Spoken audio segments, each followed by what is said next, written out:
ஒரு மாநில கட்சி எப்படி இருக்க வேண்டும் என்பதற்கு எடுத்துக்காட்டாக நம்முடைய திராவிட முன்னேற்ற கழகம் வழங்கிக் கொண்டிருக்கிறது.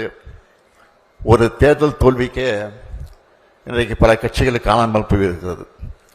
ஆனால் 75 ஆண்டு காலம் கொண்ட கொள்கைக்காக லட்சியத்துக்காக பாடுபட்டு கொண்டிருக்கக்கூடிய கட்சி ஆட்சியில் இருந்தாலும் இல்லாவிட்டாலும் மக்களுக்காக பாடுபடக்கூடிய கட்சி திராவிட முன்னேற்ற கழகம். அந்த திராவிட முன்னேற்ற கழகத்தில் தான் இன்றைக்கு இணைத்துக் கொண்டு இன்றைக்கு எத்தனையோ பேர் இன்றைக்கு வந்து கொண்டிருக்கிறார்கள். நம்முடைய ஆட்சியை பற்றி இன்றைக்கு இருக்கிற ஆட்சியை பற்றி சொல்ல வேண்டும் என்று சொன்னால் ஒன்றை மட்டும் நான் சொல்ல விரும்புகிறேன். சோசியல் மீடியா இன்றைக்கு எந்த அளவுக்கு பரவி கொண்டிருக்கிறது உங்களுக்கெல்லாம் தெரியும்.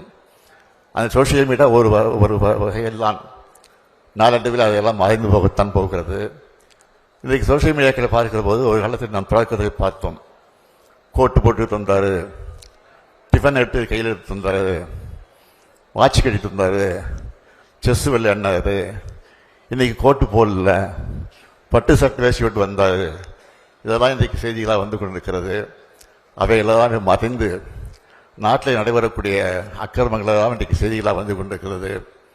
நான் வேண்டுகோள் வைப்பதெல்லாம் இன்றைக்கு தமிழ்நாட்டில் முதலமைச்சராக இருக்கக்கூடிய அவரை பார்த்து நான் கேட்பதெல்லாம், தயவுசெய்து இன்றைக்கு உங்களை பற்றி உங்கள் ஆட்சியை பற்றி வரக்கூடிய செய்திகளை படியுங்கள்.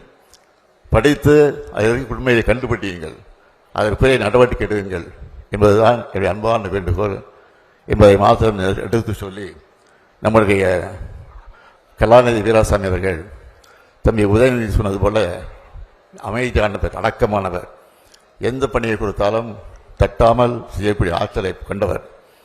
அவர் படாப்படுத்துவது இல்லாமல் அமைதியாக எந்த காரியம் செய்யக்கூடிய இருக்கக்கூடியவர்.